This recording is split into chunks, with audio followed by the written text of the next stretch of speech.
balik adventure na naman tayo. Matagal-tagal kami hindi nakalaot nung kasama ko. Ngayon pala nakalma ang dagat na ito ang binamano, sulit. Ayos na itong dagdagan, sulit na malaki. Samantalahan ngayon kalma ang dagat at sabi sa balita, 3 araw lang makalma. Kaya lang, hindi tayo makatsaga. Malamig ngayon ang dagat mga kapaders. Naroon sa unahan, maraming isda, patuna. Kaya lang maliliit pa. Yan ang masarap gataan kung malaki sana. Medyo malayo aming pinuntahan na bahura at sa parting malapit, malabo ang dagat. Buti dito't medyo malinaw. Na ito, sulit na pula mga kapaders, malaki. Uy, 2. Ito ang uunahin kong nasa butas. Na ito palabas na. Lagata ka dyan. Salamat ulit Lord na marami sa panibagong biyaya ngayon. Naroon may mungit baboy malaki. Wala sa amin bumibili ng gayaan, mungit baboy. Harap lang tayong ibang mga pana. Doon sa butas may sumuot mga kapaders, kamilo. Mabilis tumago, antemano, nakasuot sa butas. Harapan tayo ng ibang mahuhuli. Pakita mga isda. Sana may kulambutan dito sa bahura, makachimpo sana tayo. Bihira na ngayon ang galat na kulambutan. Karamihan ngayon nasa paitlugan na ito maraming suga. Kaya ang maliliit pa. Dito sa kabilang butas, wala mga kapaders. Abanti tayo sa parting unahan. Itong mataas na bahura. Naroon solid. Uy, 2. Itong malapit sa akin. Malaki ang sulit dito mga kapaders. Ayos na itong tsaga-tsagaan. Dagdag din siya rin ito bukas. Pag dito sa parting malalim, ganito klaseng bahura, madalas dito karamihan mga solid na pula mga kapaders. Ito, mataas na bahura. Naroon, tapasan. Orenis naman madalas tawag sa amin. Gitik. Yun, kunutin. Sakto mga kapaders. Maraming yung talbos ang malunggay.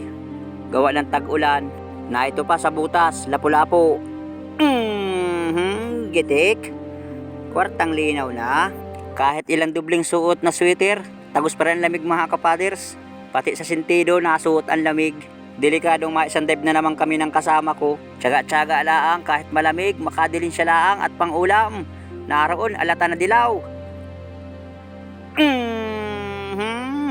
Akala ko sasalaan. Ito ang masarap sa bawan.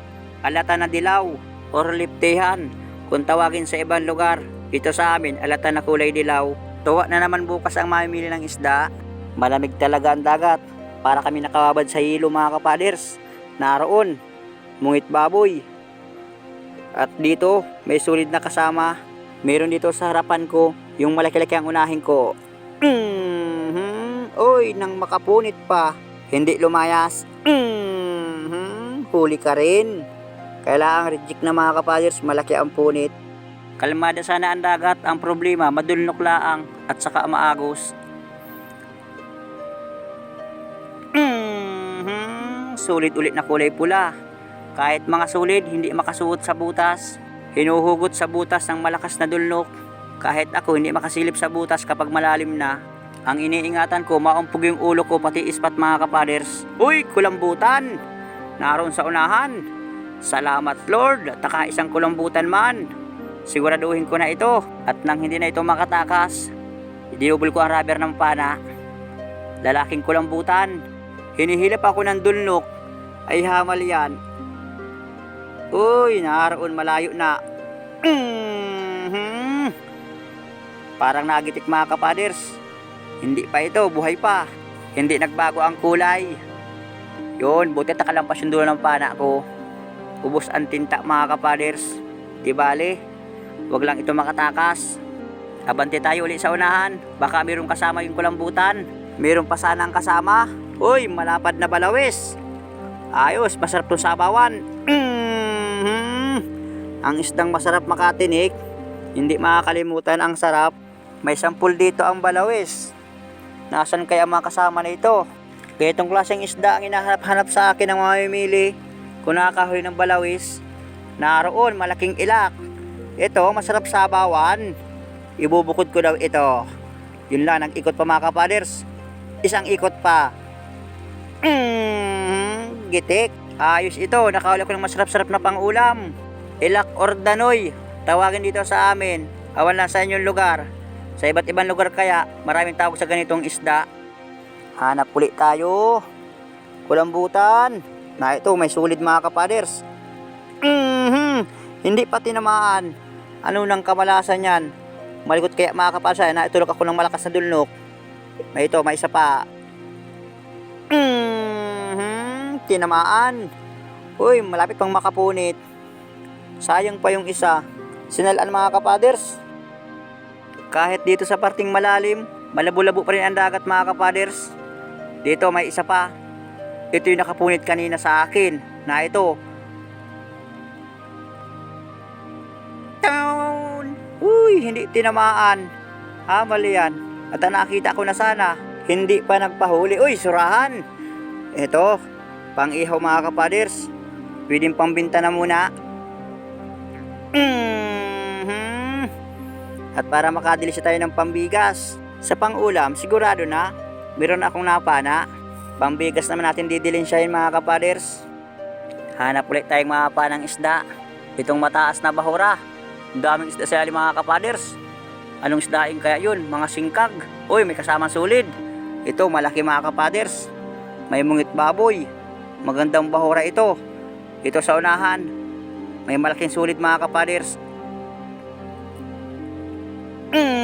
Ay, nang makapunit pa. Susundan ko ng langoy. Yun, tinamaan. Akala ko sasalaan mga kapaders. Masasayangan pa. At ang malaking sulid na pula. Ganito kalaking sulid. Ibibigay ko na ng presyo, 100 ang kilo mga kapaders. Naroon pa, budlawan. Ito ang sulid na budlawan. Malapa din at malaki. Pandaradagdag, pambigas. Nasa na kayo yung kasama ko? Hindi ko nakita si Kadabs Rico. Baka lumutang na naman. Malamig kaya ang dagat ay. Kahit anong tiyaga talaga.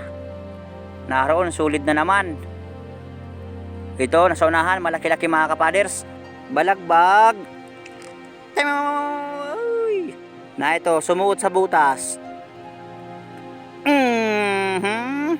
Gandang patamaan. Buti hindi kumibo. At kung gumalaw na naman, sala na naman. Mahina ngayon ang pamulusyon ng aking kamay. Palibasa, matagal-tagal hindi nakalaot. Malalaki ang sulit talaga dito mga kapaders. Nakakatuwang mamana. Kaya lang ang dapat talaga magandang plangkita pagpana. At para magandang patamaan. Minsan kaya ang sulit pag lumalangoy. Hirap ding ma-sureball. Nandito mga kapaders. May alatan na kulay dilaw na naman. Ayos. Salamat ulit Lord. At nakadagdag pa ng isang malaking alatan. Pag-aagawan ito bukas ng mamimili. Kapag ako naluto ng ganito, paborito ko dito ulo mga kapaders. At masarap sipsipin ng bibig. Sa unahan may sulid. Na ito yung nakapunit kanina. Nakita ko rin yung sulid. Naroon pa budlawan. Malaki ito mga kapaders. Udog, nagitik. Ganitong sulid yung naparalaki. Naabot ito ng 400 grams. Yun ang pinakang malaki ng ganitong sulid. Hanap ulit tayo. Dito sa mga butas. Silip-silipin natin. Naroon, may sulid. Yun, dadakot ko agad mga kapaders. Makakatanggal pa. No, muntik nang makapunit. Buti lang at nadakot ko kaagad. Babalik na ako sa bangka at hanapin ko ang angkla. Na ito, nakalasbul pa. 2 sulid. Itong isang unahin ko.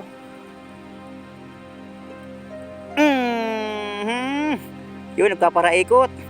Uy, naroon na yung isa, nakalayas na. Ayan mga kapaders, malutang na rin kami. Magandang gabi mga kapaders. Oras nga pala ngayon, alas 9. Mababaw pa, ibas pa ngayon. Ito yung aming huli. Ito nga pala yung aking huli mga kapaders. Isang ilak, saka isang kulambutang malaki, saka mga alatan. Ayan, isang kulambutan, huli ni Kadabs Rico. Tag-isa kaming nahuli mga kapaders. Ayos na yan, maraming salamat Lord. Magandang biyaya ito ngayon. Sigurado na bukas ang pambigas. Karamihan ay sulit na huli namin, mga sulit na pula at saka budlawan. Uulan na naman ang panahon at malamig na ang lagat, pati ulan malamig pa. Magandang umaga sa inyong lahat mga kapaders. Ito na pala yung aming huli ni Kadabs Rico. Si Boss Tope ang bibili ng isda. Pantinda mga kapaders. Ayan, 2 surahan. Huli ni Kadabs Rico mga kapaders. Naka 2 surahan siya. Awan ko kung may ilang kilo. Yun. Kulang 4 na kilo mga kapaders. 3.8 ang timbang. Nung lapu-lapu sa kaasurahan. Iisa ang presyo na yun mga kapaders dito sa amin sa isla kapag ang bintahan. 170 ang bintahan dito sa amin. Awan lang sa inyong lugar. Sigurado mahal ang kilo mga kapaders ano. Dito sa amin sa isla. Mura laang. Na ito yung mga sulit na pula sa kabudlawan. Sama-sama yung mga kapaders. Saka yung mga liglig na ibang pinanaan ko. Sama na yan dyan. 100 ang kilo ang bigay ko lang mga kapaders. Mura na yan. Bahala na yung mga tinda. Bahala na yung mga tinda kung magkano kanyang ipatong. Dito sa amin mga kapaders sa isla. Halaga mong 5K. Maraming isda ka nang mabibili. Baka kulang-kulang isang styrofoam. Ayan mga kapaders. Yelo ang natira. Ayan na, titimbangin na. Ilang kilo kayang sulit namin. 3 kilo lang mga kapaders. Ayos na yun. At ito naman yung kulambutan naming huli. Tag-1 piraso kami ni Kadavis Rico mga kapaders. Awan ko lang kung may ilang kilo itong dalawa. Ito yung nahuli ko. Unang itimbang. XL. Ilang kilo kaya? Bigit 4 kilo. Aduh, 2 piraso lang. 7 kilos. City size. Oo. Magandang umaga sa inyong lahat mga kapaders. Ito na yung aming kinita ni Kadavis Rico sa isang dive ang kagabi. Talagang malamig talaga ang lagat mga kapaders. Pero salamat pa rin sa biyaya ng Panginoon Diyos, pati ng karagatan at kahit para paano. Meron pa kami nahuling isda. Ito nga pala mga kapaders yung surahan namin. Yung 2 pirasong nahuli ni Kadavis Rico na malaki-laki. 3.8, 170 ang kilo mga kapaders. Dito po sa amin sa isla, murang bintahan ng isda. Tapos ito yung solid, 3 kilo, 100 ang kilo mga kapaders. Buti pa sa inyong lugar, kahit yung solid, mahal ang kilo. Ito yung halo, 80 ang kilo mga kapaders. Ito yung sa kulambutan naman mga kapaders, yung aming kabintahan doon sa dalawa na kulambutan. Tag-isa kami ni Kadavis Rico nahuli. Nag 7.6, 120 ang kilo mga kapaders, nag 912. Kaya ito aming kinita lahat-lahat mga kapaders sa kulambutan sa isda. 2,090. Tapos ito yung gastos mga kapaders, 340. Ito yung natira mga kapaders at pasensya na kung maraming pahi mga kapaders, nagkamali ako ng lista.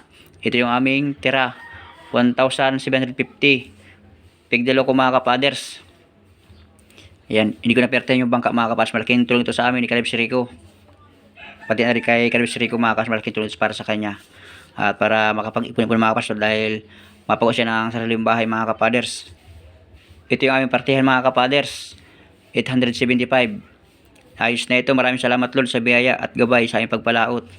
Amin itong pagladamutan. Shoutout nga pala sa Luzon, Visaya at Mindanao. Pati na sa mga PW dyan. Lahat ay mag-iingat. Maraming salamat nga pala sa inyong patuloy na suporta at walang sawang panonood. Maraming salamat din sa mga pag-subscribe, pag-follow sa aking Facebook page. Lahat ay mag-iingat. God bless.